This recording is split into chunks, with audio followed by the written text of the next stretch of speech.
Momen seorang mukibin, mati kutu akibat sok jago mendebat Kiai Imad. Semua umat Islam adalah inginnya husnul khotimah. Kalau sudah kita berdasarkan Quran hadis, kiblatnya sama, apa tentangkan? Kok itu bagi saya sebagai seorang muslim kok malah remeh sekali orang yang menentangkan antara keturunan itu kok saya kira kok tidak baik itu bagi saya sebagai orang muslim. Masalahnya sekarang ada orang yang mengaku keturunan Nabi mengatakan bahwa secara zat mereka sudah berbeda dari orang lain, bahwa kalaupun mereka bodoh, mereka mabok, mereka lebih mulia sendalnya dari kepala kiai. Kenapa kaki Habib yang nakal? Kenapa kaki Habib yang narkoba, yang maksiat, yang nakal, yang kotor dibandingkan kepala kiai yang pakai sorban masih lebih mulia? Telapak kaki Habib yang maksiat tersebut masih lebih mulia. Telapak kaki Habib yang maksiat tersebut masih lebih mulia. Telapak kaki Habib yang maksiat tersebut. Nah, itu yang kita sekarang sedang melawan doktrin-doktrin itu. Melawan itu bukan marah. Kalau marah itu nggak ada arah. Kalau melawan itu artinya hal-hal yang buruk, ayo kita lawan agar mereka tidak buruk, mereka juga bisa bertaubat. Itu sudah Habib itu sudah luar biasa, penggemarnya luar biasa, yang menyebabkan agama Allah di muka bumi ini. Kenapa dipertentangkan? Kalau dikatakan mereka menyebarkan Islam, mereka menyebarkan Islam di mana? Yang sekarang mengajarkan bisa selawatan. Tapi yang menyebarkan Islam kan Wali Songo. Wali Songo itu adalah keturunan Nabi, bukan dari Baklawi. Tapi diakui oleh mereka dalam kitab mereka tahun 1984 bahwa Wali Songo keturunan Baklawi. Tidak ada manuskrip yang memperkuat itu.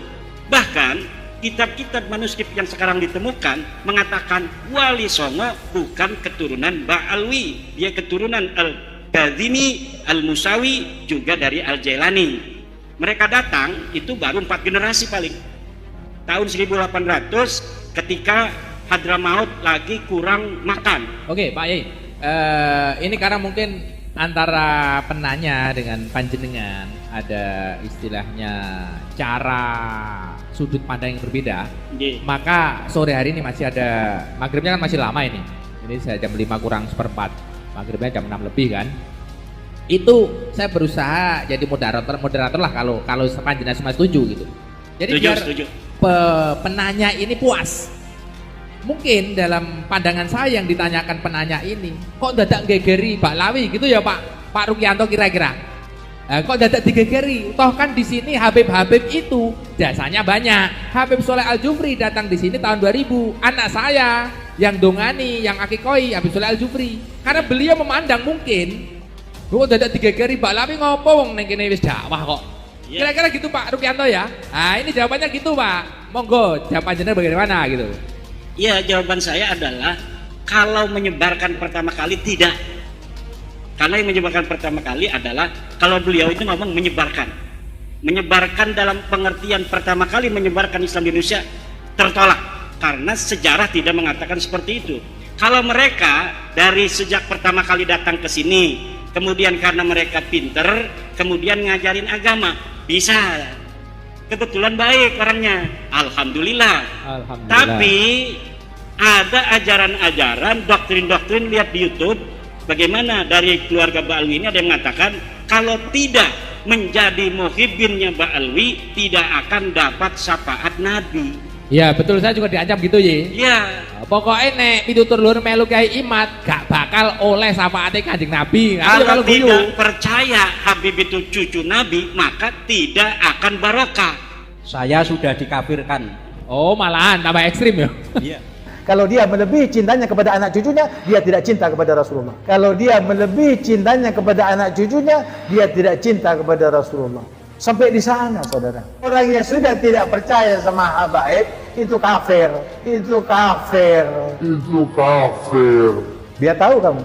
Yang tidak percaya kepada habaib, ya kafir hukumnya. Dan saya dapat membuktikan Pak Rukianto bahwa nasab mereka itu salah.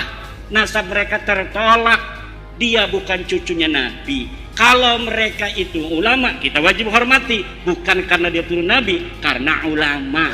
Pak Rukianto sudah ya? Sudah ya? Berarti bet. Oh ya, coba. Kalau toh itu benar-benar bukan keturunan Nabi, why not? Apa salahnya dia menjabarkan agama Islam untuk ukhuwah Islamiyah, untuk membuat persatuan bangsa? Kenapa dipermasalahkan? Mungkin ini teman saya Aliyah, Pak Rukianto. Enggak, saya senang kalau ada diskusi itu. Senang. Ini saya dulu juga berpikir seperti panjenengan. Kenapa bodoh-bodoh Islami kira-kira. Tapi karena perkembangan pemikiran kita dan kita itu dari santri-santri itu ngaji tanpa henti. Yang jadi persoalan itu bukan baik atau tidak baiknya. Habib yang baik juga banyak, guru saya yakin, saya akui guru saya Habib yang baik. Yang jadi persoalan di sini ya, beliau mengaku sebagai dzurriyyah Rasul. Satu, sebentar ya, jangan dipotong dulu. Ngaku sebagai dzurriyyah Rasul. Kita sebagai orang Ahlus Sunnah wal Jamaah punya keyakinan cinta kepada dzurriyyah Rasul itu hukumnya wajib. Kalau wajib berarti ini masuk disebut syariat agama Islam sing dicekel wong Ahlus Sunnah wal Jamaah. Kalau sudah syariat itu mesti ada kitab sasaran syariat. Kecintaan kita itu sah kalau yang dicintai sah, kitabnya sah. Jenengan ibadah haji, Ka'bahnya harus Ka'bah yang asli. Ini saya asli. Jenengan ten gene Pak Waloyo muteri Ka'bah ini ping 1 juta lah. Tapi karena Ka'bahnya palsu, bisa nggak dikatakan haji? Ka'bahnya no gedangi itu Ale. Karena ini syariat, kitabnya harus asli. Dzurriyyahnya harus dzurriyyah asli yang meski terkonfirmasi secara ilmu nasab dan genetika. Karena genetika ini jalan terakhir sebenarnya. Nasab saja dari penyelidikan ternyata. Problemnya ulama ini di sini supaya syariat wong awake Ahlus Sunnah wal Jamaah tidak salah sasaran. Wis tiwas dicintai pol-polan jebur estri tetangga ngono lho. Akhirnya lho tiwas tak seneng pol-polan kok. Oke, saya kira sederhananya seperti itu. Saya kira sudah ya, dari Pak Ruki sudah. Pak Rukianto, kenapa saya mengatakan tes DNA sekarang? Dulu enggak, ini sudah setahun 7 bulan, saya tidak ngomong-ngomong tes DNA. Karena ketika sudah kita ungkapkan kebenaran melalui kitab, melalui sejarah, melalui standar ilmiah yang universal, mereka tetap mengaku ngotot, marah, mencela, mencaci saya. Kemudian tetap mengatakan saya turunan Nabi dan kamu adalah begal nasab. Oke, kalau masih kekeh mengaku turun Nabi, ada cara lagi, yaitu tes DNA itu.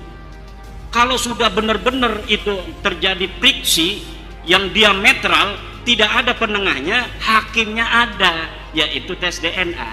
Dan ini kalau dibawa ke negara, ujungnya pasti tes DNA. Karena ketika Mario Teguh berbeda pendapat dengan anak dan istrinya, kata istrinya yang sudah dicerai itu bahwa anak ini anak Mario Teguh, kata Mario bukan. Dia takut sama istri yang sekarang kan.